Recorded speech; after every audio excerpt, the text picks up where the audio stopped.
On my discharge day, my son texted, "Uber yourself home," then muted the chat. But when the driver opened the door and called me, "Sir," the family saw the crest on the car. He looked small. If you're hearing this on your phone at a bus stop or watching from your kitchen while the kettle hums, tell me where you are right now. Tell me what the light looks like where you're sitting. I want to picture you there, because I remember the light of that morning too, a cold hospital white that made everything look clean and tired at the same time. They slid my discharge papers across the counter with a thin smile and an overworked pen. I signed where they pointed. My wrist still had the plastic bracelet. My shirt hung loose over a chest that felt like an empty drawer. The nurses were kind but quick. The kind voice said, "Your ride is on the way?" And I nodded before I checked. I already knew what I'd find. The last message from my son sat at the top of the family chat, like a badge pinned through skin. "Uber yourself home." 2 minutes later, he'd muted the thread.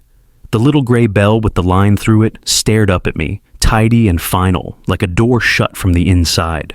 I stood by the sliding doors with my small overnight bag and the pill bottle in my pocket. Every few seconds, the doors breathed open for someone stronger than me. People came in bent over with worry and left upright with relief. The smell was antiseptic, lemon, and something metallic. A boy rushed past with balloons, laughing, holding a pink card that said, "Welcome home, Mom." He did not know how heavy the word home can be, how it can shift under your feet and tilt like a deck.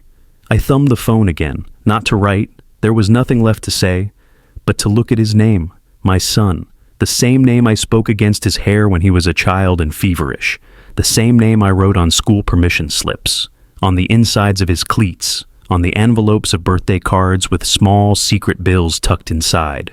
He had typed 8 words and pressed mute. That was all. No question about pain, no offer to come, not even a lie. "Do you need a wheelchair, sir?" the volunteer asked. She tried to put warmth in the word sir, but it rolled around, thin, not fitting me. I shook my head. "I'm fine." It came out even, a flat lake. I have learned the shape of my voice when it's carrying weight. It does not rise. It does not beg. It holds. I tapped a different app, not the one my son had meant, not the one where you watch little cars circle your address like birds looking for a branch. A simple request, the kind I had not made in a long time. Habit wanted to add please, though the button did not require it. Old habits, open doors, bring flowers, make sure the engine warms before the others get in. The screen confirmed, a car was already close. Closer than it should have been, unless it had been waiting. There are patterns you put in place when you love people who take you for granted. There are safety nets you tie and hide under rugs and behind paintings and in numbers that look like other numbers. I had not cut mine. Outside, the morning had a weak sun, the kind that's there out of politeness. My legs felt like someone else's. I took each step and then the next, keeping the rhythm my wife used to demand when she made me walk after the first surgery. "Left, right, breathe," she would say, clicking her tongue. I could hear it as the doors slid shut behind me. A black car pulled to the curb, gliding as if the road were smoother for it. The driver stepped out before the wheels fully stopped, straightening his jacket. He gave me a quick, small bow the way old-school chauffeurs do to old men they remember from better days. He opened the rear door and then without theater said, "Good morning, sir." "The hospital bag?" He lifted it as if it weighed nothing. For a second, I felt nothing at all. Then I felt the warmth of being seen, the real sir, the one that fits like an old coat. People turned, the way people always turn toward polish. No one said anything, but the volunteer who had offered the wheelchair gave a long blink. The driver's tone wasn't loud. It didn't have to be. Respect makes its own volume. I slid into the back seat and the leather had that faint, clean smell like a shop that sells good shoes. He closed the door carefully, not too hard, not too soft. It's a small thing, how someone closes a door on you. It tells you what they think you deserve. Through the window, I saw the hospital letters backward, tall and white. The driver sat, checked the mirror, and asked if I was comfortable. I nodded. He started the engine, and the world moved. You want to know about the Crest. Maybe some of you already know it, even from far away. Maybe you've seen it on a card, or on a wall above a reception desk, or on a corner of a magazine page where sponsorships hide. The metal badge on the rear door caught the light as we turned, and I watched it in the reflection of a pharmacy window. A small shield, two animals with their paws up, a crown too modest to brag. I did not look at it full on. That would come later. I just let it glint at the edge of my sight like a coin rolling under a couch, still within reach. We took the long way not because of traffic, but because everything that matters deserves a longer path. The driver knew it, or maybe he just liked the slower streets with trees. My wife loved these streets. They're the ones with jacarandas that drop purple in April and make the gutters look like they're holding pieces of sky. I saw a few dry blossoms left from last season, curled like paper. I pressed my thumb against my ring, the gold warm from my skin. The habit again. The inscription inside her ring had been my handwriting. Still here, she would joke about it. Even when I want you out of the kitchen, she'd say. Even then, I'd say, and watch her laugh, head thrown back like the young woman who had said yes without caring. That yes meant lean years and secondhand furniture and night shifts and the smell of frying oil that clung to my sleeves. I could see her at doorways, in so many doorways. At the clinic, waiting with a scarf around her hair, because she said the AC there was cruel. At the ER, stubborn, refusing to sit until the doctor said my name. At home, by the veranda, waving a spoon like a conductor when she didn't want the soup to stick. The last time I had been discharged, she had stood by the drop-off lane, rubbing her hands against the cold. And when she saw me, she did this thing. She blinked fast to push the tears back, and then she smiled, like she meant to dare time to try again. "You walk to me," she had said. "I will not come to you. You walk." She made me stand straight. She made my son hold my bag and shut up about the game he was missing. He was 16 and impatient, and I thought patience would come later, like a beard. Sometimes later never arrives, sometimes it circles the block and drives off. I leaned back. The driver adjusted the mirror and did not talk. That was part of what I paid for in the old days, and part of what I still valued. Silence that is not empty. Service that is not loud. My phone buzzed, not the family chat. A different thread, a small one that is easy to ignore unless you know where to look. "All set at the address you shared, sir," the message read. "Per your note, minimal presence." I typed back one word, "good." Then I put the phone face down. It felt like setting a glass on a table that someone else had built. We passed the school where my son had learned to throw a ball too early and to use his words too late.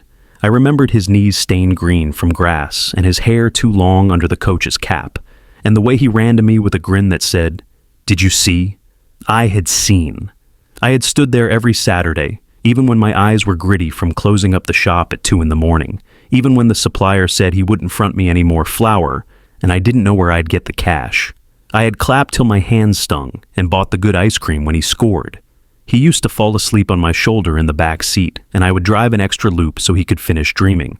There are 100 ways to say I love you that do not use the word. There are 1,000 ways to forget it too. "Temperature okay?" the driver asked at a light. "Yes." It came out too quickly, like a secret you keep under your tongue. He nodded. He understood the value of words that stand upright like soldiers and do not wander.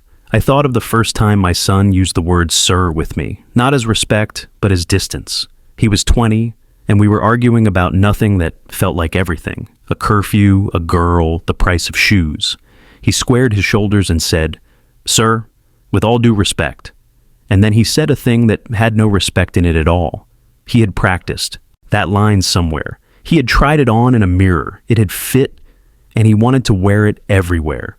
I had told him to go cool off. I had said it softly. My wife had put a hand on my back like you put a palm on a kettle to check if it's boiling. We had survived that day because she was in the room. We did not always have her. We do not always have anyone. We turned into my street. The trees here made a tunnel that filtered the sunlight into something kinder. You know that feeling when you come home, but it doesn't know you? The gate was open, which meant they expected me to manage with the code pad like a delivery boy, punching numbers with a bandaged hand. It meant they had not come to the hospital, and they would not come to the curb. It meant the text was not a mistake. It was a plan. The driver slowed before the house, rolling the last few feet as if we were arriving at a place that required ceremony. He glanced back to check I was ready. I nodded. My breath measured itself. I felt the ring again. The old scar on my chest ticked once, twice. On the porch, I saw silhouettes. My son, tall, leaning on the rail with a careless hip. His wife beside him, one finger grazing her phone. And in the doorway, the shadow of her mother, who liked to make remarks that sounded like questions and questions that sounded like judgments. They did not come down the steps. They watched like people watch a show they think they can predict. The driver braked, put the car in park, and stepped out. He moved to my door and opened it with the same exact care he had used at the hospital, his body slightly angled so I could rise without turning. He said it again, the real word, not stretched thin by pity or stretched strict by practice, but full. Sir. The sound carried across the quiet, not loud but clear, and with that, the crest on the door caught the sun and threw it at the porch. Their eyes went to it the way moths go to heat. I watched the realization gather in my daughter-in-law's face first, because she is quicker than my son in everything except kindness. Her mother's chin lifted by a fraction. My son's smile, careless, private, the one he uses when he thinks no one can see the smallness behind it, did not last as long as he had planned. It flickered, it faltered. He squinted at the badge like a boy squints at a word he should already know. I did not speak. I did not climb out right away. I let the moment lengthen into something they had to stand through. Silence can be a table you make other people set. The driver kept his hand on the door, steady, eyes forward. In the glass of the window, I saw a ghost of myself. Thinner, yes. Older, yes. But not as breakable as the text had assumed. I have been broken before. I have learned that some cracks are just maps. You're still with me? Where are you sitting now? Bus seat, kitchen stool, the edge of your bed. Hold that spot. Hold the smell of your place. Because I sat there in my own car, outside my own house, and felt the weight of the years I had put into these walls. Paint scraped and reapplied, tiles chosen, the first potted plant I'd killed, and the second I'd learned to keep alive. I remembered deciding on this porch because my wife liked morning light, and because my son had once fallen asleep on these steps with a book over his face. I remembered the night we ate watermelon out here, and spat seeds as far as we could, and my wife cheated with a laugh so bright even the moon tilted to listen. All of that, gathered in the quiet, like breath you hold before you dive. The first time I held my son, he fit between my wrist and elbow. He came out slimy and furious and perfect. I counted his fingers twice and kissed his foot, ridiculous with pride, scared like a man who suddenly has something the world can bruise. I promised him, not out loud because promises are heavy, and I didn't want to drop this one by saying it wrong, but in the private place where you keep vows, that I would carry him home whenever he couldn't walk, that I would come for him in the rain, that I would teach him how to stand up to the things that bend you. I did not promise to be liked. I promised to be there. I kept that promise even when I traveled 3 buses to the night shift after working all day, even when I came home with the kind of tired that makes the fridge hum sound like a warning, even when my wife and I had to split 1 egg and make it look like 2. We were never poor in the things that counted because we counted them every night. It is a strange thing, the way love can spoil a person when it comes without edges. We gave him warmth until he believed the world was a heated room. We gave him a door that opened and never asked who was knocking. We gave him the last piece of cake, the first turn, the benefit of the doubt. We did not give him hunger enough to learn the taste of gratitude. I see that now, sitting behind glass while the Crest throws light at my porch, and my son's throat works around an apology he thinks he might need later.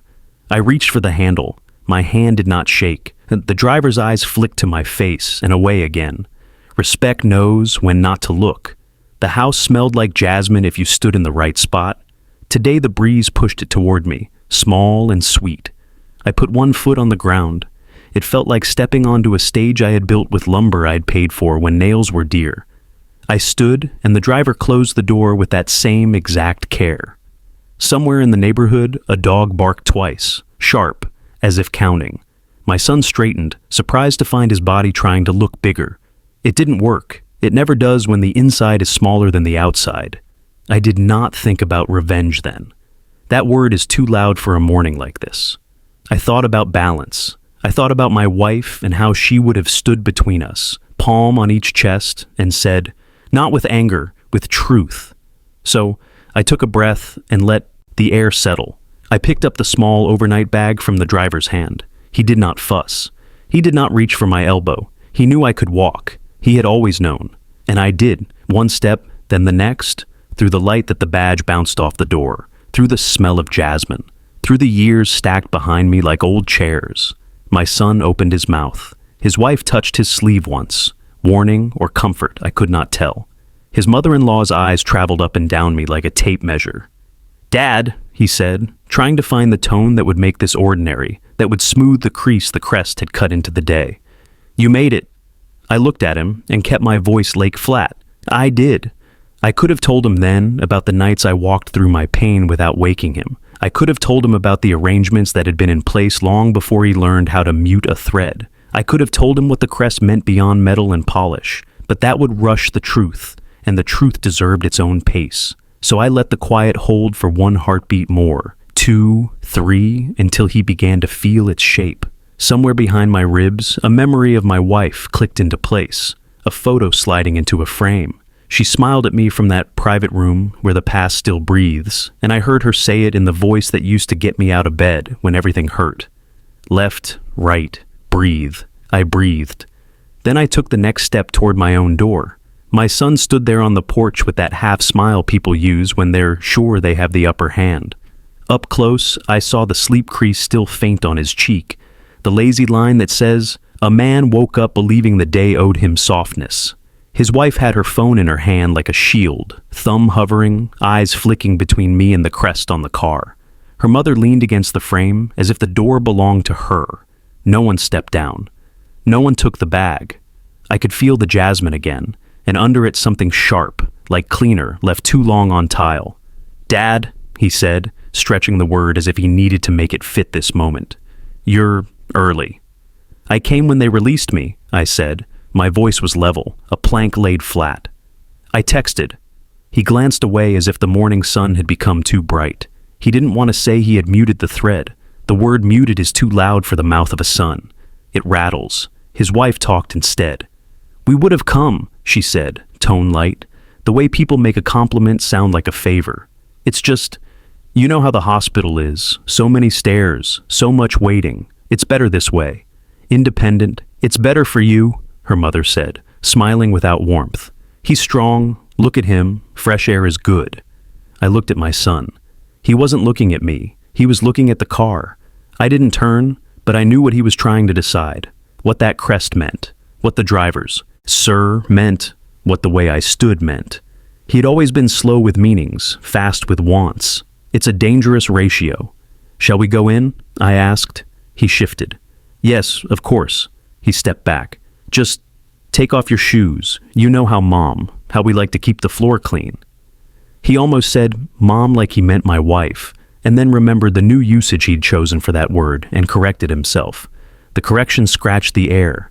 Inside, the hallway smelled of lemon polish and coffee. The mirror we had bought on a discount and framed ourselves so the edges looked more expensive hung by the entry. The photograph that used to sit beneath it, my wife in a blue shawl, laughing at me because I had put too much chili in the soup, was gone. In its place was a brass bowl with dried flowers that looked tired of pretending to be alive. I knelt, slow, a small act, shoes off. The bag slid from my shoulder and thumped softly. My son's eyes went to the bag as if he expected it to spit out trouble. He fidgeted with the smart lock panel, even though the door was already closed and done. Anxiety has its rituals. "Kitchen?" I asked. Maybe the back," his wife said, quick. "We've set up a little space." "I'll wash my hands," I said. Hospital sink soap is always 40% water. It was a thing my wife used to say, and I said it now like she was still in the room and wanted to be humored. The joke fell on the tile and lay there. I moved past them toward the sink. The kitchen had been rearranged. The jar of tea on the counter was gone. The little napkin holder my wife liked had been put away or thrown out. And the copper pot that had only ever held mint now held dried lavender, which is a smell people put in rooms to say they care about appearances. On the fridge, magnets had been replaced. The list of our favorite cheap wines, the calendar with her tiny, neat check marks, the photo of my son with ice cream on his nose, gone. In their place were a spa appointment card and a whiteboard with a note written in clean, hard letters. Open house, Saturday 4 to 6 p.m. My hand paused above the tap. I did not ask. Not yet. Water ran over my fingers, and it was warm because someone had just used it. The tap hissed, then settled. My son hovered at the doorway like a boy waiting for a teacher to assign him a role. "What's the open house?" I asked finally, still looking at the sink. He cleared his throat. "We've been exploring options," he said. "Nothing decided, just seeing the market. Prices are high. It would be irresponsible not to." "Don't say irresponsible," I said softly. He blinked, caught. Words matter. I dried my hands on the towel that was not ours. His wife stepped in, cheerful as a newscaster. "It's just to get a sense. You know how the economy is. Interest rates. It's better to be ahead. We've been carrying a lot. Groceries, utilities, repairs. You've been living in your home," I said. The word "your" weighed more than the others. It stayed on the counter between us. Her mother made a small sound, like a watch being wound. "We all adjust," she said. "At a certain age, people move to places that make sense for them. A community, fewer stairs, more care." She made care sound like a cage with soft walls. "I still climb stairs," I said. Left, right, breathe. No one understood that but me. My son rubbed the back of his neck. I noticed he'd started wearing a watch again, not an expensive one, a good imitation. He had always liked the look of success better than the spine of it. He looked at me, then away, then at the car through the front window, as if answers waited there in the gleam. "We set up the old study for you," he said quickly, like a child offering a torn flower. "Just for a few days. It's temporary, Dad. We'll figure out a long-term solution that works for everyone." The old study. The room where my wife used to sew late into the night with a lamp clipped to the edge of the table. The room where I had kept receipts in shoeboxes and the first ledger whose corners I had rounded with my thumbs. I nodded. "Show me." He led me down the hall, past the door that used to open on lavender and my wife's winter shawls, now closed. The study door was open. Inside, a narrow cot had been put against the wall. The books were gone, save for 3 chosen for their spines, 2 with gold lettering and 1 with an austere dust jacket, the kind of books people think other people think they should own. A little folding table held a plastic jug of water and a cup with a chip. A single towel, gray. On the windowsill, dust where a photo used to sit. "It's temporary," he said again. His wife stood in the doorway, smiling in the way of hosts who were proud of their efficiency. "We even got you orthopedic slippers," she said, pointing to a pair wrapped in plastic under the cot. "So you don't slip." In the corner, on top of a box marked seasonal, I saw my wife's blue shawl folded wrong. The knot she always tied had been tugged out, and someone had tried to smooth it flat and failed. My chest did that quiet ache thing, the kind that doesn't show on the face if you're careful. I walked over and touched the shawl, 2 fingers, as if it were a small creature I could wake or spare. Her mother appeared behind them, eyes surveying, measuring. "We'll need the main room clear," she said, as if giving instructions to staff. "The agent is coming at noon to do a final walkthrough. Please, no clutter." The agent, final, walkthrough. The words lined up like soldiers who had been hiding behind bushes, waiting to be called. I looked at my son, not long, just enough. He tried to stand taller. The motion made him look younger, somehow, like a boy in a suit at a cousin's wedding. "We'll talk after you rest," he said. "We don't want to stress you. Doctor's orders, right?"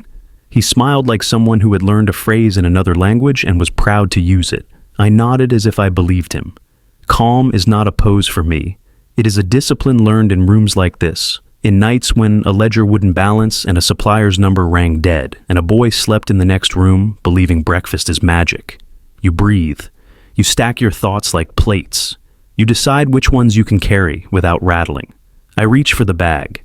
He made a move to help, then didn't. The little hesitation made noise. As I set the bag on the cot, my phone buzzed in my pocket. One short hum. I didn't look. My son's eyes dipped anyway, greedy for any angles he could see and control. Control is a thing people practice on others when they cannot manage themselves. "What's that?" he asked. "A message," I said. "From the hospital?" "Not today." He bit the inside of his cheek. Old habit. His tells, like mine, had never changed. "Look, Dad," he said, shifting to a new script, voice dipping into the persuasive tone he used with salespeople and waiters.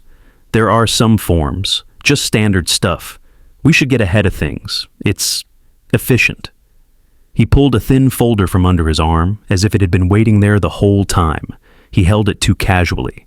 People always hold important things a little too casually when they want you to think they're not important. Later, I said. It'll take 5 minutes. Later. His wife's voice came soft. It's just, Dad, the lawyer said. My lawyer will say something else, I said, still gentle. The word my made them blink. It was like dropping a pebble in still water and watching circles spread. Her mother's chin lifted again, defensive, a cat smelling a bigger animal.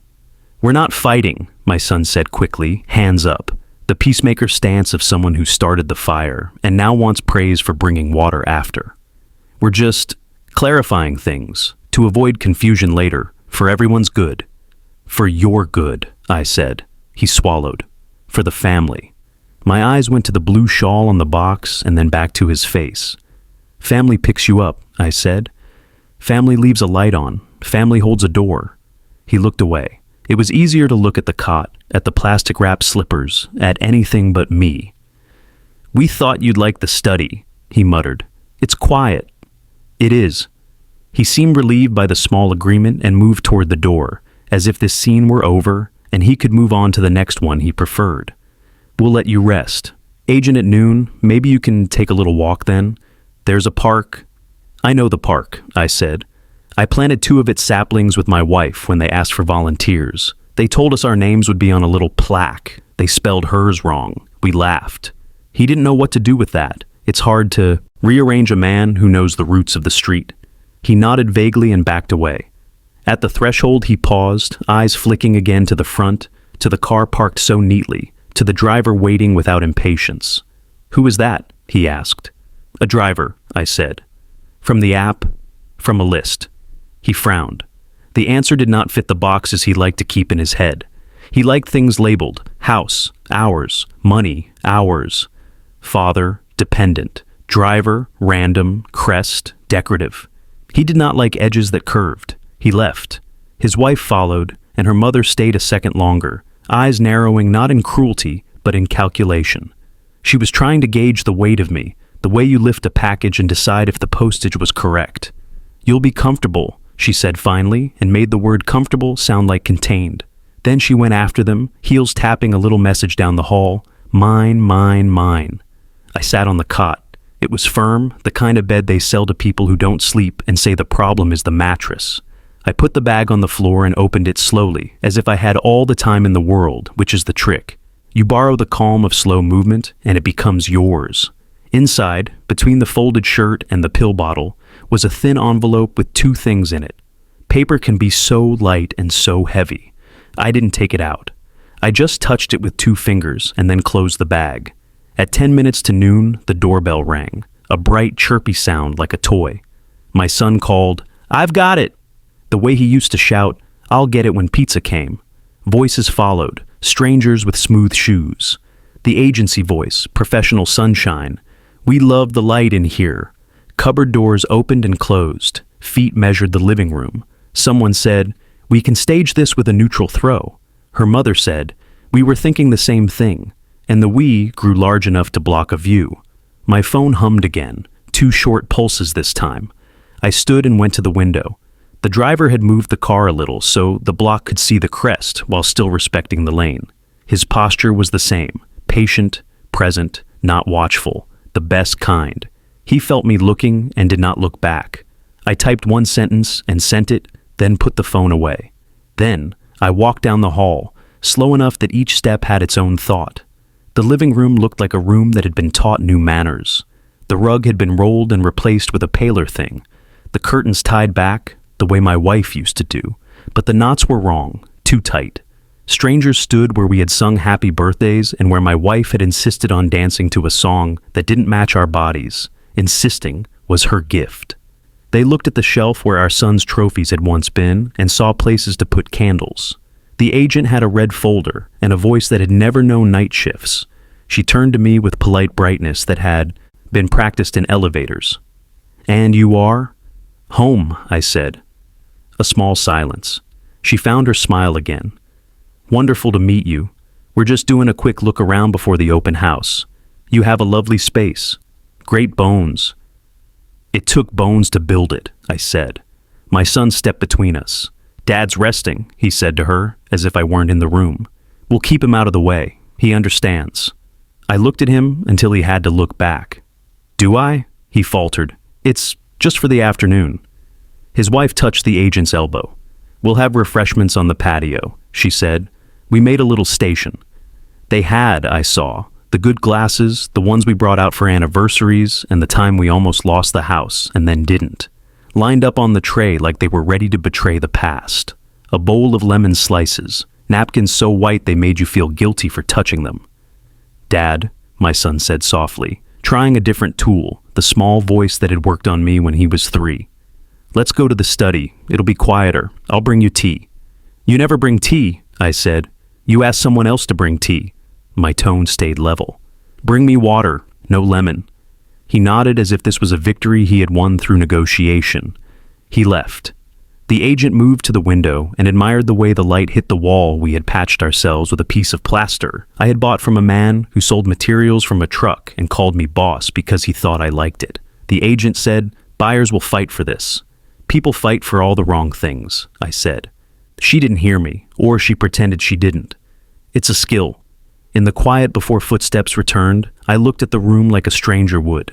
I saw the cracks we had made and fixed, the spots where the baseboard was nicked, the tiny dent in the coffee table from the night my son dropped his phone and swore, and my wife made him apologize to the wood like it had ears.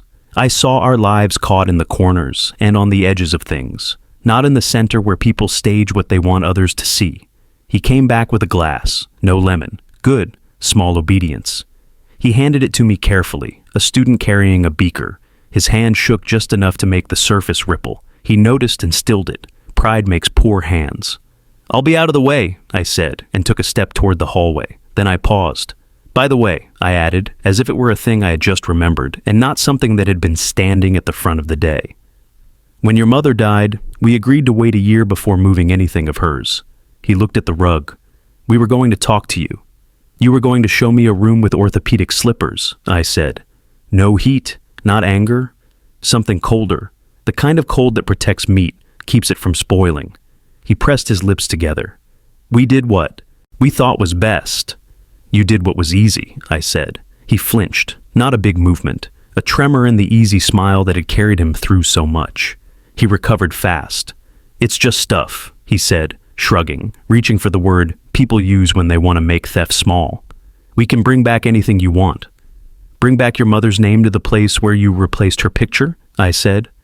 "Start there." He didn't answer. He couldn't. The agent called from the front, voice sweet. "We're ready." Her mother-in-law voice followed. "Shoes off, please," during the tour. A parade of rubber soles on tile. My son's jaw worked. He looked past me, to the door, to the future where he stood taller because someone else had shrunk. He thought the future was linear, that it would arrive on time because he had made space for it by pushing me to the edges.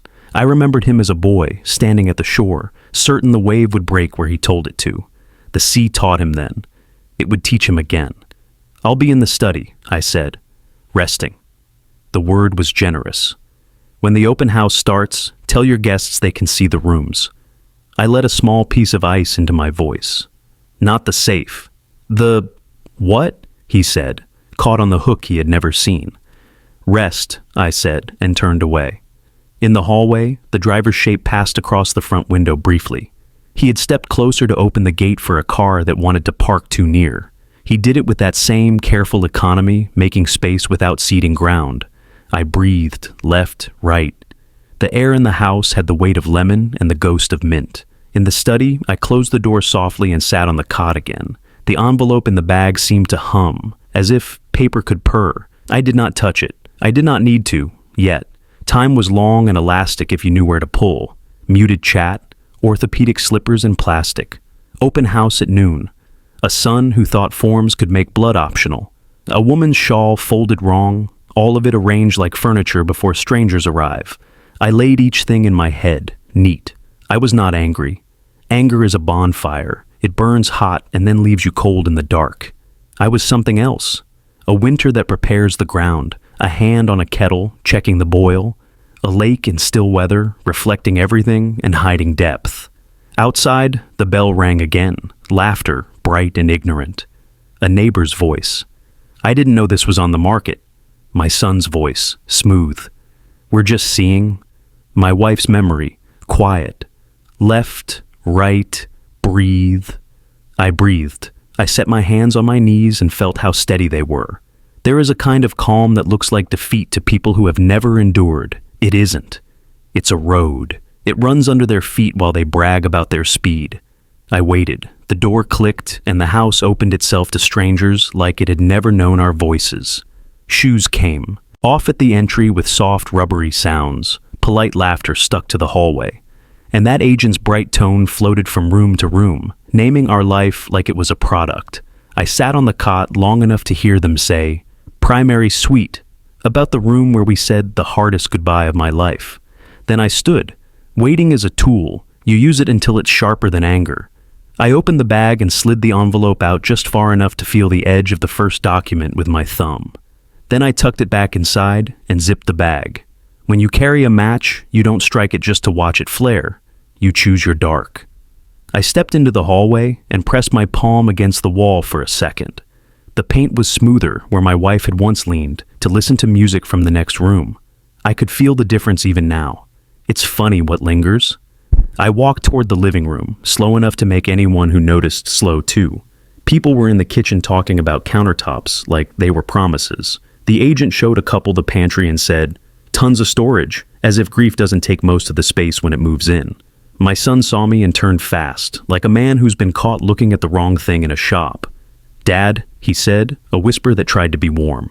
"Let me get you back to the study. They're just what?" I asked. "Touring." He smiled at a stranger over my shoulder. "Hi there, welcome." A woman in neat sneakers asked, "Is that built-in original?" and pointed at the bookcase I had hung myself, measuring twice, cutting once, cursing only when the lower brace wouldn't sit flush. My son opened his mouth like he might say yes. I answered before the lie had time to dress. "It is," I said. My hands built it. If you look under the third shelf on the left, there's a small nick from where the level slipped. I left it to remind myself not to rush. The woman bent and found the nick and smiled, because honesty feels good in rooms that have been staged. "Character," she said. "Bones," the agent corrected, cheerful, because character scares buyers, and bones sell the same thing with fewer risks attached. I let them pass to the dining room. Open drawers made their soft rails sound like breath. Someone said, "We could paint this a lighter color," to the wall, where we measured our son's height with pencil marks and dates. The marks had been sanded but not gone. They were shallow scars you only saw in certain light. The right light was here now, marching across the plaster with the noon sun. I watched a man's hand move over those marks without knowing what left them. His palm hovered where my boy had stood on tiptoes to cheat by half an inch and laughed when I caught him. The man said, "Good space." I went to the front door. The driver looked over from the path and gave that tiny nod only I saw. He had shifted the car so the Crest sat square in. The sun. People noticed without knowing how to show it. An older couple paused at the gate, and the man whispered something to the woman, and they both looked at me with new eyes. Not reverence, not fear, just recalculation. That was fine. My phone hummed once. I turned it over in my pocket without taking it out, like you roll a coin in your fingers to remember the weight of a small decision. I held it until the hum settled into the pulse in my hand. Then I let it go. A house fills with many noises on days like this. The one you choose to hear is the one that shapes what comes next. I heard my daughter-in-law in the kitchen, offering slices of lemon cake she had not baked. Her voice had a bright ribbon tied around it. "We redid the plumbing last year," she told a man in a blazer. "All new." I could almost hear the house cough at that. New hoses, yes. New pipes, no. Truth matters most where it can be checked. That man nodded like he might know a contractor's number better than he knew his own. "Excuse me?" said a crisp voice behind me, not the agent's. I turned. A woman in a charcoal suit stood just inside the entry. Shoes sensible and expensive. Hair in a neat twist that said she never let the day muss her. She did not take off her shoes. She held a slim portfolio and a polite smile that did not reveal her teeth. I knew her, not by name, by type. the kind who reads numbers like other people read faces. She glanced at the crest on the car and then at me, her eyes softened by a fraction. "Are you Mr. Rahman?" "I am," I said. My voice stayed lake flat. "And you?" "Patel," she said. "Here for a quick check-in." She did not say what office. She didn't have to. My son appeared at her shoulder like he had been summoned. "Hi, you must be with the agency. We've already signed." "Not with the agency," she said gently. "With the trust." The word slid into the room like a knife laid on a table, not raised, present.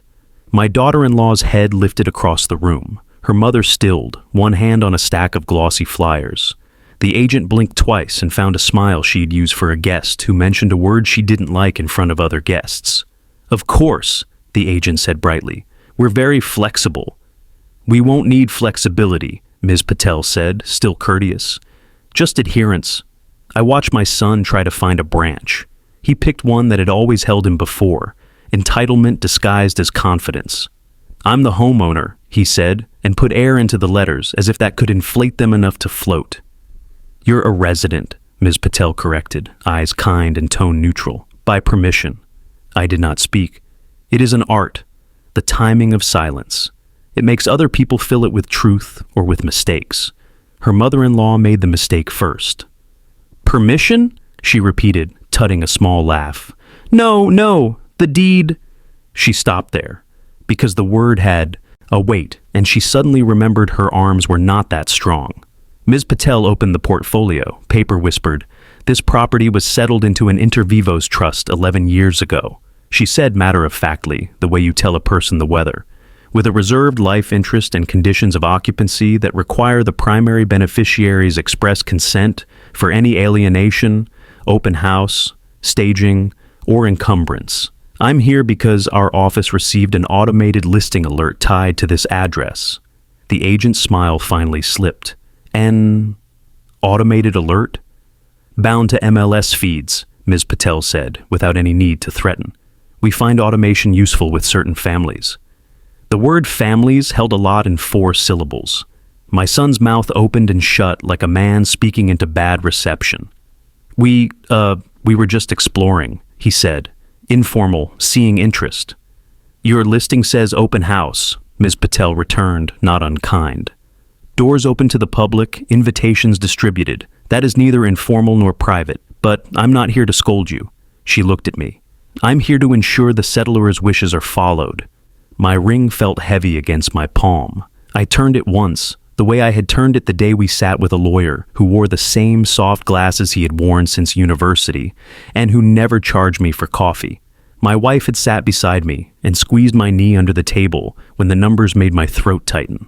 We had maybes on the table then. Maybe the boy will grow wisdom, maybe he won't. Maybe we will live to teach him, maybe we won't. Maybe love will be structure enough. Maybe it needs wood and nails. We built a frame that day, we nailed it to the future. My daughter-in-law tried a new angle. "We weren't aware," she said, breathy, as if innocence were its own permit. "No one told us." "You were told in the orientation letter when you moved in after the wedding," Ms. Patel replied, not looking at her, "because professionals do not encourage performances. This room." She pointed gently toward the living room. "On that day, Mr. Rahman sat right there and explained the conditions. We have an acknowledgement with your signature. Your handwriting leans to the right." Color gathered under my daughter-in-law's cheekbones. She looked at my son. He looked at the flyers in his hand like they might turn into wings if he wished hard enough. They didn't. "I'd like to speak to my father alone," he said stiffly. "You may," Ms. Patel said, with the kindness of a person who knows the outcome. "But first I need to record the cancellation of the open house for compliance and to minimize liability. Gentle reminder. Any prospective buyer who experiences reliance on a misrepresented right to sell could pursue action against you." Her eyes slid to the agent, warm again. "And against your brokerage." The agent's professional brightness went from warm to Arctic. "We'll cancel," she said very fast. "Immediately." She turned to the room. "Everyone, I'm so sorry. There's been a scheduling error. We'll follow up privately." People sighed and made the kind of murmurs they make when their curiosity is interrupted. They put their shoes back on, softer than when they took them off. The woman with the neat sneakers looked at me as she left and said, "Best of luck." Her voice had something gentler than pity in it. Recognition, maybe. People know a tide when it turns. When the door closed after the last stranger, silence took a new shape. Not the flat quiet of absence, but a space with edges. Ms. Patel closed her portfolio. "I'll wait outside," she said to me. "If you need me?" It wasn't a question. She stepped onto the porch. The driver opened the gate for her without looking like he had. They were a good pair, those two. People who made themselves small so others could stand. My son exhaled hard, a sound like a tire giving up air. "Why?" he said, not to Ms. Patel, to me. "Why didn't you just talk to me?" "I did," I said. "For years. You heard the parts you liked." He pushed his hands into his pockets like a boy on detention. "A trust," he said, trying to put contempt in it and failing. "You don't even... That's not you." "It's exactly me," I said. "The me who learned to count when the world didn't count me. The me who knows paper outlives arguments. The me your mother married because she wasn't marrying a temper. She was marrying a roof." His wife found her voice. "It feels like a trick." "It felt like a plan," I said. "The day we wrote it." Her mother drew herself up. "This is unethical," she announced, like court was in session and she had her robes on. "To spring this, to embarrass us." "Us?" I asked. "Family," she said, daring the word to belong to her. "Family picks you up," I said again. "Family doesn't mute the thread and sell the home while a man is still on hospital oxygen." My son flinched. He covered it badly with a shrug. "You always do this," he said. "Make everything a lesson. Like, I'm a failure exam you have to grade." "I don't grade you," I said. "Life does. I just watch how you try to cheat and decide whether to let you learn the hard way or the hardest way." He looked toward the study, toward the thin cot he'd decided would be my shape. "So what now? You keep me a tenant in my own house?" "This isn't your house," I said softly. "It's your mother's, as long as I have breath, because that's the last promise I can still keep her. It's mine to live in, and mine to decide who lives with me. Paper says so, the ring says so, and the man I am says so." He laughed, ugly and thin. "You can't manage a property, you can't even carry groceries without breathing hard." "I can carry a pen," I said, "and I can carry a plan. Those weigh more than groceries when you're not the one lifting." He opened the folder he had tried to hand me earlier, papers shaking now. "Then let's talk about the plan," he said too brightly. "We need liquidity for your car payment," I said. "For the club you joined, because they'd let you cut in line for tea times. For the dinner you hosted last week, where you poured wine you didn't buy and called it generosity." His ears went red. He pushed the folder at me, as if he could stab me with paper. "Sign these," he snapped. "Give me the power so I don't have to beg some accountant to approve every repair." "Your mother used to say," I replied, "that power is what people call paperwork when they haven't earned trust." He swallowed hard. The folder sagged. His wife stepped in fast, laying her hand on his wrist. "We can compromise," she said, sweetening the word like tea with too much sugar. "We could rent the house and move somewhere more modern. Amenities. Dad, you'd love the community room." I pictured a room with a laminated schedule and men my age playing cards with the hunger of boys who have been denied work. I pictured my wife's shawl on a chair that folded up at the end of the day. I pictured the fig tree out back, stubborn, producing fruit every other year, just to remind us nothing good listens to calendars. Standing alone while strangers argued over whether it dropped too many leaves, the image steadied me.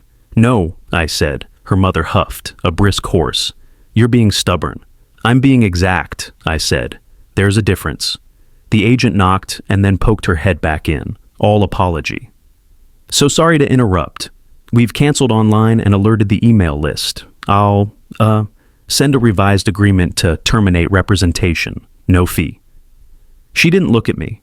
She looked at Ms. Patel's portfolio under her arm on the porch, then at the crest on the car, then at my son, choosing very quickly the person least likely to get her into trouble.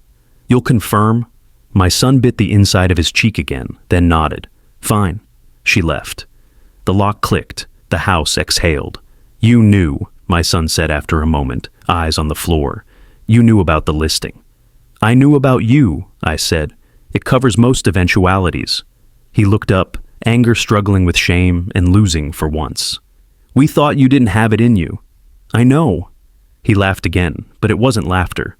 "The car," he said. "What is it?" "A car," I said. "The Crest." "A membership," I said. "To a club your mother hated. She said it smelled like old money and new lies. She made me keep it anyway because she said sometimes doors open easier when you arrive in the right uniform. She was right, as usual. The driver is on retainer. The list is short, that's all." "Money," he said, and the word came out like a prayer. Someone taught him wrong. "Plans," I said. "Money is loud. Plans are quiet." We stood there. He put his hands on his hips the way he used to when he was 14 and thought posture could make an argument. "So, what's your plan then? You sit in that little room on that cheap bed and, teach me a lesson? For how long?" "As long as it takes," I said, "or shorter if you learn fast."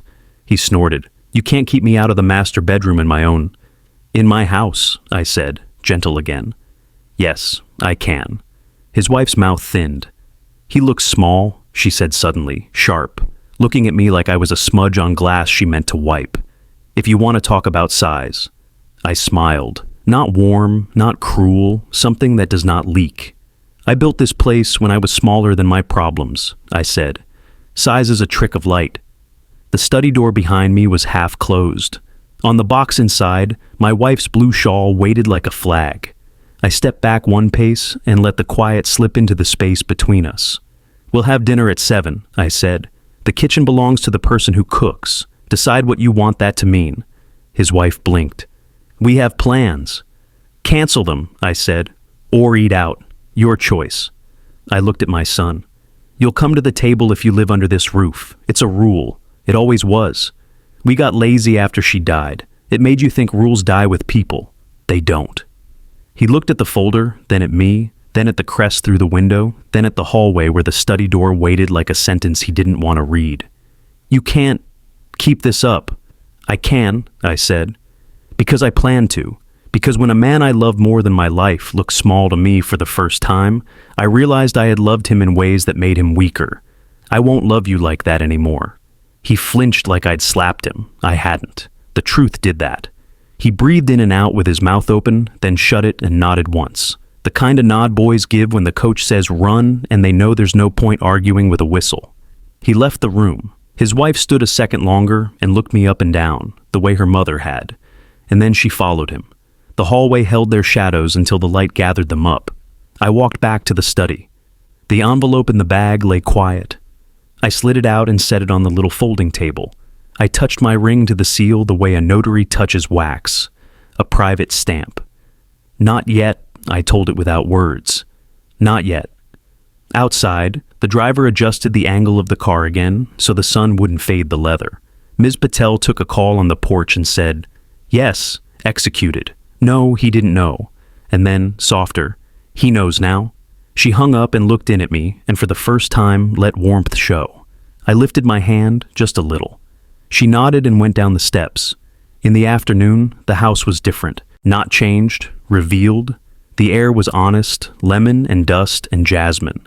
I opened the study window and let the smell come in. On the desk, where someone had set a bland lamp with a beige shade, I put the blue shawl. It looked wrong in this light. It looked right on her shoulders. I felt the old ache press and release, like a tide under ribs. "Still here?" I said, very low, to the room, to her, to myself. From the kitchen, the low clink of glasses. From the living room, a drawer shut, a mutter, her mother-in-law's hissed whisper, "I told you to check," and my son's muffled reply, "He never," and then silence, which meant they felt me listening even through walls. Good. Listening shapes behavior better than shouting. I took the envelope again and slid one paper out. The seal at the bottom still shone like a coin. The words were plain, not legal fireworks. A list of terms, a diagram of rooms and names that fit inside them, a line that said, "Who decides when doors open?" My finger traced the date. The day after our son's first real job offer had fallen through. I remembered sitting at the kitchen table with my wife that night, watching him sleep in a chair like a folded crane, and her saying, "We can't make his spine for him, but we can make sure the wind doesn't blow the roof off while he grows one." We had signed in the morning. She had made eggs. I had said they were perfect even though I'd burned the toast. We had laughed till the kettle rattled. It was a good day. I put the paper back. Dinner at 7. The clock said 4. Time enough to let the house feel its own structure again. Time enough to see who would show up when a table was set. I stood, smoothed the shawl's edge, and went to the kitchen to find a pot that still remembered our hands. I found the pot we used for lentils in the back of the lower cabinet, pushed behind trays that had only ever gone out for guests we wanted to impress. It was dented on one side because once years ago, our son had dropped it while trying to help, and my wife had kissed the dent and said, "Now it remembers you." I set it on the stove and turned the flame low. The gas caught with that soft bloom sound that always felt like a promise if you grew up around empty cupboards. In the pantry, I reached for the jar of dal, and for a second my hand felt stupid in a place where someone else had rearranged what used to be muscle memory, but muscle remembers even when cabinets change. I found the jar. I found the cumin. I found the tiny tin of turmeric my wife labeled with a strip of tape and her small, neat letters. I lifted the lid and breathed. The kitchen didn't look like ours, but it still knew how to smell like ours when the right things hit warm oil. I let the pot go quiet and hot, and then tipped in the spoon of spice, and it opened like a curtain. The scent walked down the hall and under doors and into rooms where people were pretending to be busy. Footsteps. Then my son in the doorway, leaning like a man who wants to look casual and ends up looking like he needs the frame. "What are you doing?" he asked, like I had set a fire on the carpet. "Dinner," I said. 7. "We were thinking of going out," he said. "It's Saturday." "You can," I said. "You live here? You follow the rules here? The table is one of them." He laughed a little, the old thin defense. "You can't force us to—" "I won't," I said. "I'll cook, I'll eat. A seat will be open for the people who want to belong to the people at this stove." He looked at the pot like it was an argument he wasn't prepared for. He sniffed once, involuntary, the way you do, when memory surprises you from inside your nose. He blinked hard and looked away so I wouldn't see it. His wife called from the living room. "Mom says we should order Thai. It's faster." And he said, "We'll see," and stayed standing there like a boy caught between the smell and the voice. I did not dismiss him. I gave him a job. "Wash the rice," I said, pointing with my chin at the bowl on the counter, "until the water runs clear." He hesitated because a chore is a kind of claim, and he wanted to refuse the claim without jumping into open disrespect. He looked for his wife. He looked for his mother-in-law. He found the driver, instead, through the front window, and the driver wasn't looking in. He was looking at the fig tree, checking its leaves for the small damage beetles make. My son picked up the bowl. "Fine," he said. "You're being dramatic." "I'm being hungry," I said, and poured the water. He set the bowl under the tap, and I watched the old rhythm take him, fingers sifting, turning, letting cloudy water spill and new water fill, the millisecond where your knuckles find the exact depth, the sound that is different when there is too much water or too little. He remembered without wanting to. The rice turned from fog to glass between his hands, and he was quiet while it happened. His wife came in with her phone held like a scalpel. "We need to talk about what happened," she said, soft-edged and bright, which is how people light dynamite if they've never worked with fuses. "This trust thing?" "After dinner," I said. "It can't wait." "It can," I said, "because it took 11 years to matter to you, and one more hour won't break it." Her mouth pinched. "You love to make speeches." "I love to eat with my family," I said. "I love to hear knives on plates and people breathing between mouthfuls. I love to tell stories about people who are gone while the steam fogs every pair of glasses at the table. I'm asking for that. If you can't give it, you're asking me something else, and we should be honest about it." She opened her mouth to say, "We're honest," and then she didn't. She left. The water ran clear. My son set the bowl on the counter and tried to keep his face hard. That stubborn set he used to push against rules, not gravity.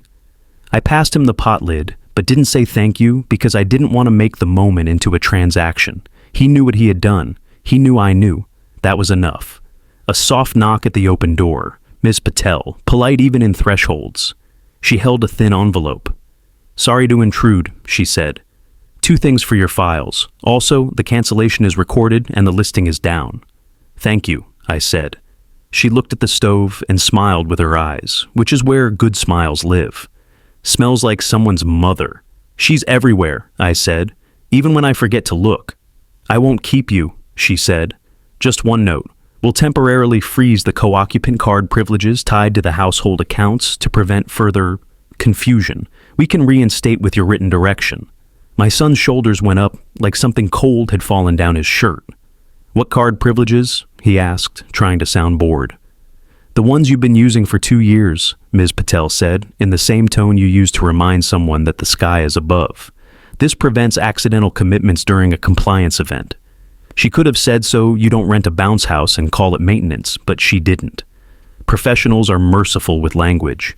You don't have to, my son started, and I lifted my hand palm down. Do it, I said. Ms. Patel nodded. Consider it done. She set the envelope by the fruit bowl and, after a beat, added, Mr. Rahman, the club wished me to remind you of the board breakfast tomorrow. If you'd prefer to attend remotely, the driver can set it up. The club, my daughter-in-law repeated, coming back just in time to hear the part of the sentence that made her pulse in her neck jump. What club?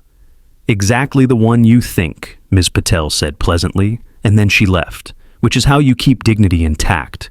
You drop the truth and step away before people throw their coats over it. The house was quiet in a new way. Not the quiet of people being polite for strangers, but the quiet of people tallying. My son looked at the envelope like it contained a fire he could hold off by not touching. He looked at me. I didn't know you still. I never stopped being who I was, I said. I just stopped showing you because you liked the stage more than the script. You could have told me. You could have asked. He had no answer for that, so he asked for something smaller instead. Do we have any chilies? He said, almost shy, like it cost him nothing to know where they were. I pointed to the freezer. Top drawer, green bag. He reached in, pulled them out, and we worked in a silence that wasn't war. He chopped. I salted. He sneezed when the cumin hit the heat and embarrassed himself by smiling. Under the smell of spice, something else rose. A memory wearing the clothes of a smell. The kitchen filled up with the ghost of a woman who used to give orders and wipe spoons with a corner of her apron and hum the same 2 lines of a song because she only ever remembered 2. For the first time in months, the room felt more like her than like the people who had tried to erase her. At 6:30, I laid the plates. The good ones, with the hairline crack, I always turned toward myself so guests wouldn't see. I put the heavy spoons down in the place where my wife used to complain. I put them because she liked them on the other side. I left them where she would put them. I folded cloth napkins. I poured water. I pulled the blue shawl over the back of the chair at the head of the table and then moved it to the next chair because I could hear her saying, "Don't be sentimental. Sit where the light is good." I sat where the light was good. The window threw gold across the table like a blessing. Her mother came in first, sticky with disapproval. She looked at the table and at me and at the shawl and said, "We're not hungry. Like hunger is a moral position and not a thing you have or don't have." I nodded. "The food doesn't mind," I said. "It knows how to wait." At 7, the driver knocked once and then didn't come in because respect has a boundary. He left a small bag by the door, fresh cilantro, flatbread he had picked up from the corner place that still uses a tandoor that burns your eyebrows if you lean in too far. He didn't leave a bill. The crest on the car caught the last light, and in the curve of the window, I saw my son's reflection hovering by the hallway, indecisive. He came in at 7:04, which is late enough to show resistance and early enough to show hope. His wife followed, chin high. They sat. Her mother did not. She stood like a judge and said, "This performance," and I held up a hand without looking at her. "Please leave the room, ma'am," I said, polite like a man with a hat in a lobby. "This table is for family." Her mouth opened. She looked at my son to save her. He stared at his plate. "Go, Mom," his wife murmured, cheeks hot. The mother left, heels angry on tile, the sound of a gavel that didn't matter. The kitchen air felt lighter by the weight of her. We ate. Food tells the truth about people. It tells how they hold comfort. It tells how they forgive. My son burned his mouth because he always forgot to wait. He laughed, small and ashamed of it, and then didn't catch it in time, and it got out. And the sound moved through the room like a small animal that had been kept in a cage too long and found a door. His wife ate neatly, eyes down, and took seconds when I offered, because saying yes to seconds is how you admit the first was good without using words. We didn't talk business. We talked silly. We talked about the time the pressure cooker exploded, and we found chickpeas on the ceiling months later. We talked about the neighbor with the Rooster that crowed at 3 a.m. like a man who was lied to about dawn. We talked about the number of seeds you can spit off the porch and how far they can go if you don't chew too much. We talked until I saw the heat drain from the fight in my son's shoulders, and it felt like someone had taken their fingers off my throat. After the bowls were empty, I set my spoon down. The metal made a small round sound that rooms know when they are old enough. I wiped my hands on the napkin and reached for the envelope Ms. Patel had left by the fruit bowl. I brought it to the table and set it between us with the quiet you use for photographs of the dead. My son's eyes went hard again. The reflex, the move, and I gave him a second to breathe through it. This, I said, is not a trick. It's a map. He didn't touch it. To what? My humiliation? To our life, I said. To the parts of it you keep stepping on because you are too busy looking in other people's windows. He made a noise somewhere between a sigh and a scoff. I slid the first paper out. Not the deed, not the thick legal pages that make people feel either safe or trapped. A single sheet, my wife's handwriting, blue pen, a date in the corner that made his eyes flick because he recognized it, the week he moved into this house after the wedding. I angled it so the lamplight made the ink glow. Read it, I said. He didn't reach. His wife did, because she is quicker in everything except kindness, and she read in a voice that started too steady and then shook.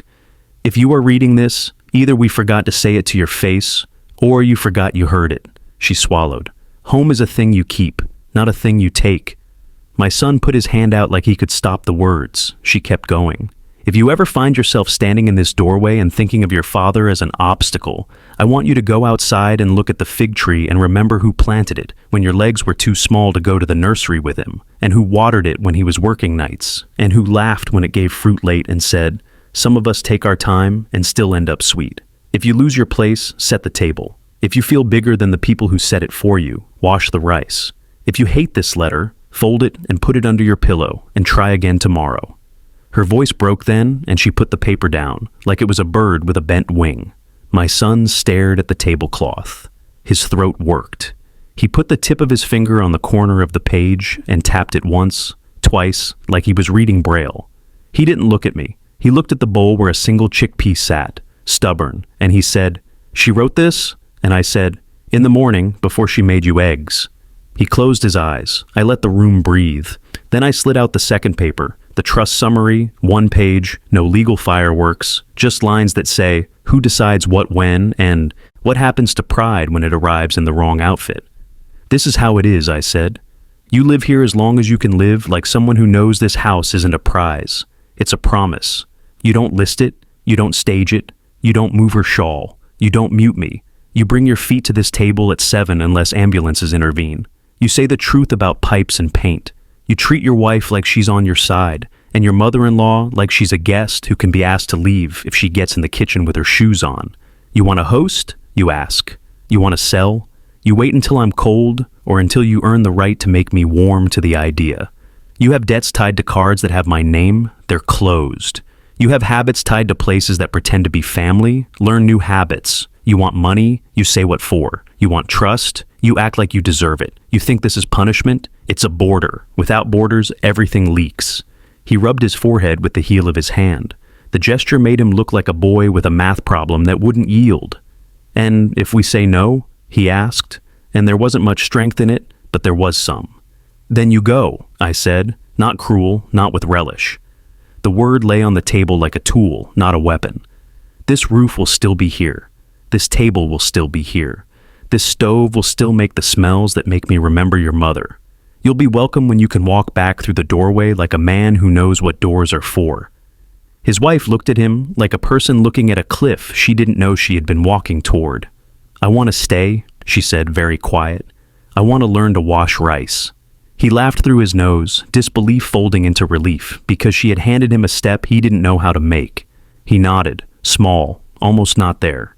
He looked up at me with that expression I had seen on him when he was 3, and he had broken something and wanted me to be the kind of father who could fix it without telling him he was broken. "Okay," he said.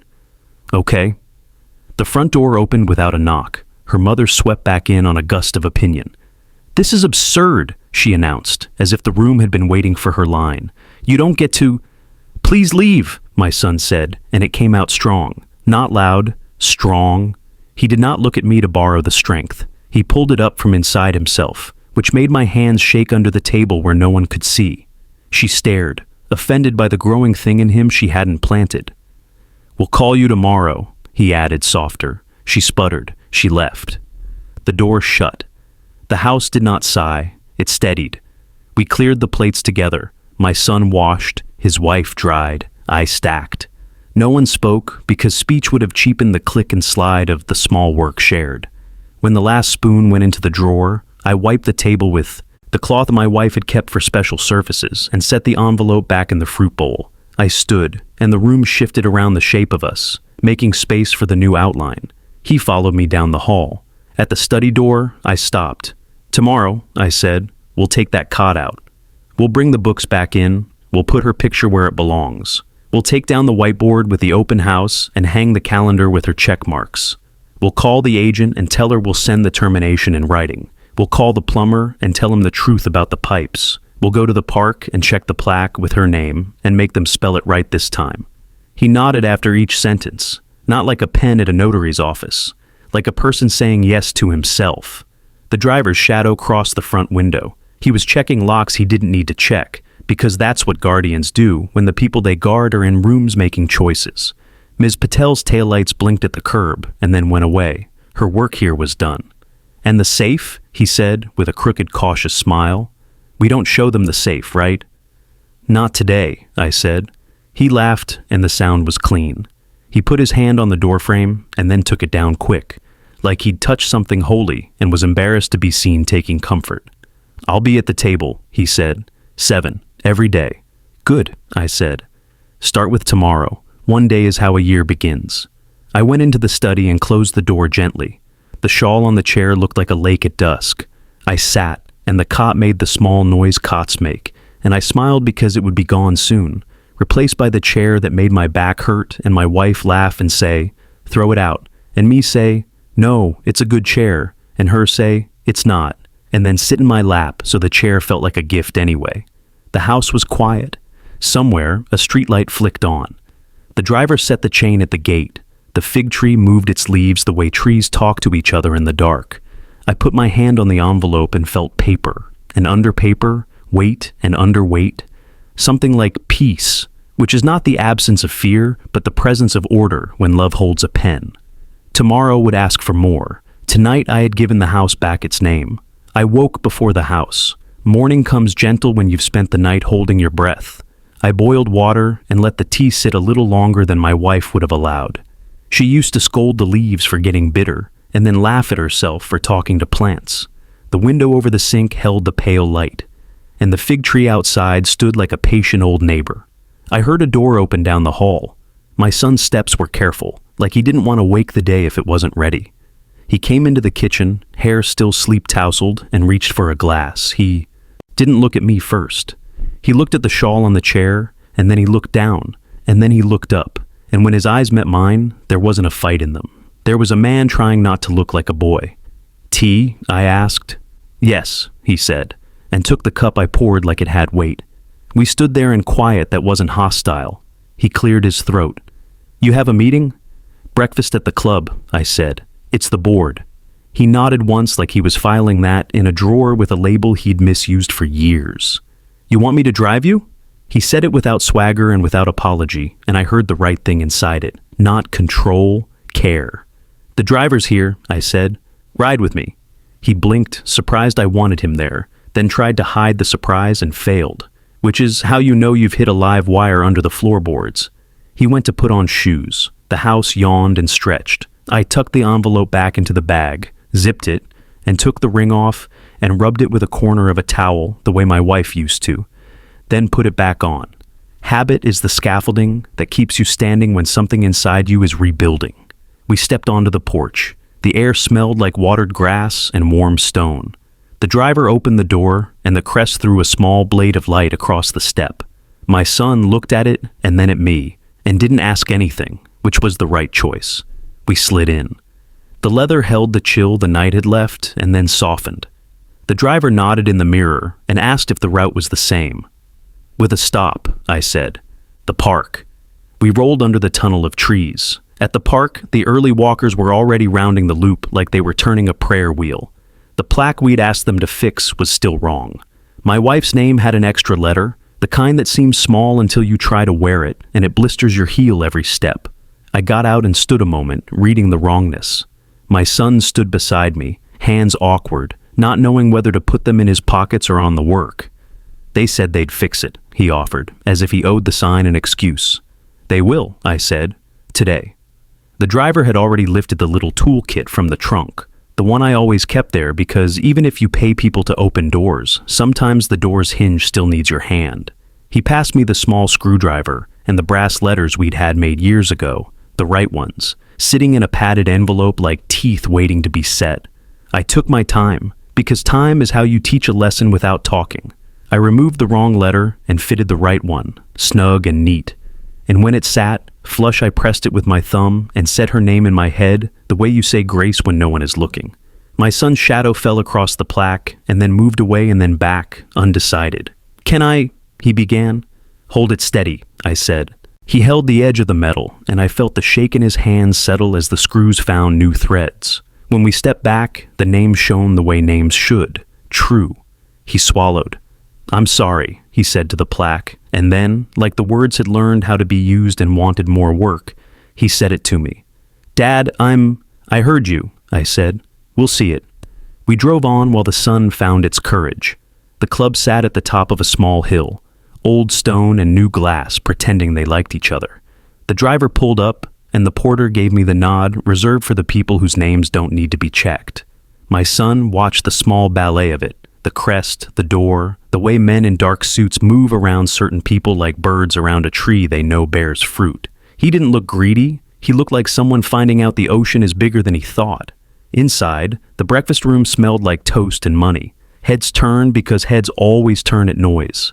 And the noise in that room wasn't the clink of silverware. It was the private hum of decisions.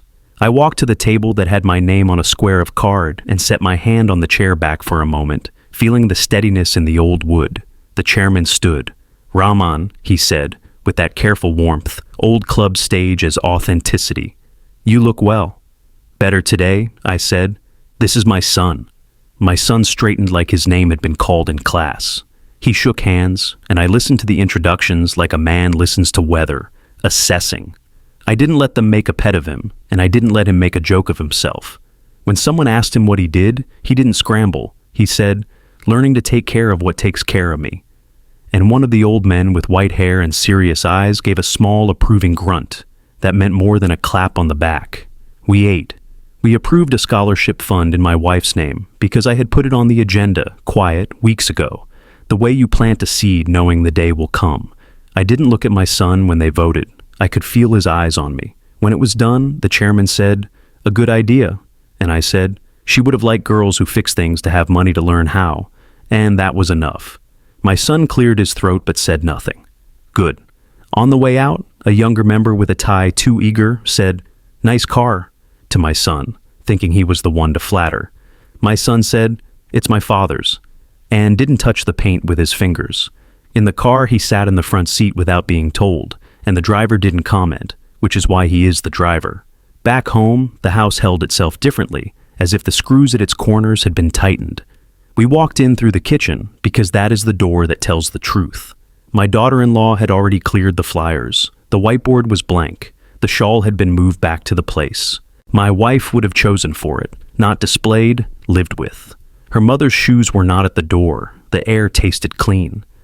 "The safe," my son said quietly, as if the word might wake something. He didn't say it like a thief. He said it like a man who has heard about a family story and wants to know if it is true. I nodded. We went down the hall to the wall cabinet where I had hidden the lock behind a row of cookbooks, because the best place to hide something is where it looks like work. I reached behind the spine of the one with the chili stains and pressed the latch. The panel eased open and the small keypad blinked.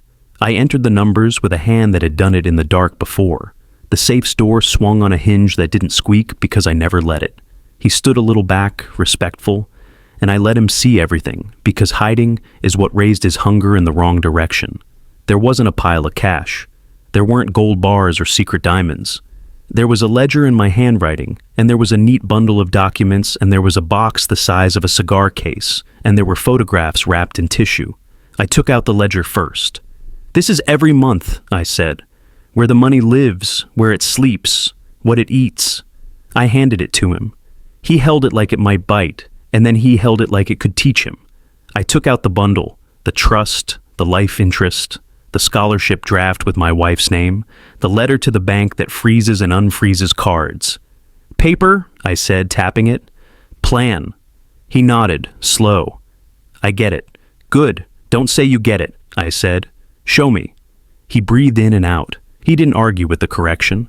I opened the small box. Inside lay my wife's sewing thimble, my father's tape measure, a coin I had kept since the day a man on a bus looked at a tired stranger and pressed it into his palm and said, "For luck." Under those, a ring I had never given my son because there was no finger for it yet. Not jewelry. A plain band in metal, not precious to the market and priceless to us, stamped with 3 words inside in my wife's hand: "Set the table." I put it on the desk and he didn't reach for it, which was right. Some things are handed, not taken. Then the photographs. I unwrapped one. My wife on the porch, hair messy, laughing at something I had said, flower on her chin. He made a sound I had heard once when he fell hard and wouldn't cry, but his body made that sound anyway. I let him look, and then I put the picture on the shelf where it had always sat before someone decided dried flowers could stand in for a woman. "You want revenge," I said, not as a question. He wiped his face with the heel of his hand and laughed without humor. "You got it." "This isn't revenge," I said. "Revenge is loud and quick and leaves smoke. This is repair. Repair is quiet and long and leaves grain you can run your hand over." He looked at the ledger again. "What do I do?" "You make lists," I said. "Real ones. You call the plumber and tell him the truth. You go through your accounts and cut the clubs that feed pride instead of people. You work 12 Saturdays at the scholarship workshop, and you don't take pictures of yourself there. You learn how to cook 3 meals end to end without burning a thing. You put fresh water by the fig tree every Sunday before noon. You apologize to this house. You scrub, you paint, you fix what you loosened, and you show up at 7. He swallowed. "And if I do all that?" "You do it," I said. "Not to buy something, to become someone." Then, because a good plan has a plank you can step on the first day, I added, "Today, we fix the study." We did. We carried the cot out together. It squeaked like it knew it was leaving early. The books came back like birds returning to a tree they hadn't really abandoned. He hammered a nail wrong and winced and pulled it and hammered again. He put her shawl on the back of the chair and then took it off and then put it back. And I said nothing because you cannot instruct someone how to hold their mother's absence. He found the calendar in a box, and we hung it where it had been. He ran his finger down the rows of her check marks and nodded to himself like a man counting breaths. His wife came to the doorway with a box in her hands. "These were in the closet," she said softly, and passed them like they were warm bread. Inside were small things, dried cloves in a jar, the good scissors, the recipe card with oil stains and smudged cumin. She didn't look at the safe. She didn't ask what was in it. She said, "Teach me the lentils again." And that sentence did more repair than any lecture. By afternoon, the house looked like a face without too much makeup. You could see its age and its beauty. My daughter-in-law's mother texted 3 times. The sound of her messages made no noise because my son had muted that thread. He looked at me when he did it, checking if I saw. I saw. I didn't praise him. I handed him the tape measure and said, "Check the sill. It swells in summer." We took a break on the porch while the driver adjusted the chain at the gate. He had been there all day, moving like time moves when it's right, noticeable only when you need it. He brought us cold water and nodded to the fig tree. "Fruit this year," he said. "I can feel it." He was always right about trees. My son smiled at him with real gratitude. "Thank you," he said, and the driver inclined his head as if the words were a tip heavier than cash. In the evening, neighbors passed and glanced at the Crest, and then at me, and then at my son, and put pieces together in whatever order made sense to them. I didn't care what order they chose. I cared that the house breathed easy. I cared that 7 came and the table was set and the shawl sat where the light was good. We ate simple food. We didn't. Invite speeches. At the end, My son stood without being told and cleared plates and washed until the sink looked like a mirror. After, he and I went back to the study and I closed the safe and turned the lock and pressed the panel and listened to the quiet click that said things were where they should be. He stood in the doorway, not wanting to enter a room that had been his mother's heart without permission. "I'll fix the hinge tomorrow," he said, pointing to the door that always sang a little on damp days. "It should be quiet." "Not too quiet," I said. "Houses should have a few sounds that belong to them." He grinned, and the boy who used to chase light across this hallway ran across his face and then settled into the man. "Okay." We went to the porch one last time. The street had that soft end-of-day sound the whisper cars make when they're tired, and the way jasmine throws its perfume like a late apology. The driver stood by the gate, not guarding so much as witnessing. My son put his hand on the rail and looked out like he belonged to the yard instead of above it. He didn't look big. He didn't look small. He looked right-sized for his life. That was all I'd ever wanted. "You'll be at breakfast again next week?" he asked. "We'll see," I said. "I'll come," he said. Anne didn't ask if he was invited. Anne didn't assume he was required. He found the middle, where men live. I looked at the crest on the car, at the way the last light brushed it, and I thought about the morning at the hospital when the doors slid open and the volunteer asked if I needed a wheelchair, and I said no. Because sometimes a no is a door you open for yourself. I thought about the text, "Uber yourself home," and the silence that followed it, and the way a single word said right by the right person at the right moment can change the day. "Sir," I thought about my wife and her two-line song, and the way she would have stood in this doorway with her hands on her hips and told us both to wash up and stop hogging the good air. I thought about all the meals to come, and all the Saturdays at the scholarship room, and all the boarders' love was going to draw so that kindness wouldn't leak out. He looked at me. "Thank you," he said, and this time he didn't mean the lentils. "Set the table," I said. He nodded. 7. I went inside and turned off the kitchen light. The house held the dark like a friend. In the study, the shawl caught a thin stripe of streetlight and glowed.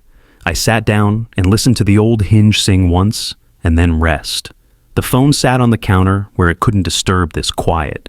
If you're still with me, if you've read this far sitting on a bus or on your bed or in a kitchen that smells like someone you miss, tell me where you are. Tell me what the light looks like. And if this story met you somewhere true, do one small thing for me. Like it, so it reaches someone who needs it. Share it with the person who sets your table, and leave a comment with where you're watching from and what you would have done at that door. I'll be here at 7 listening.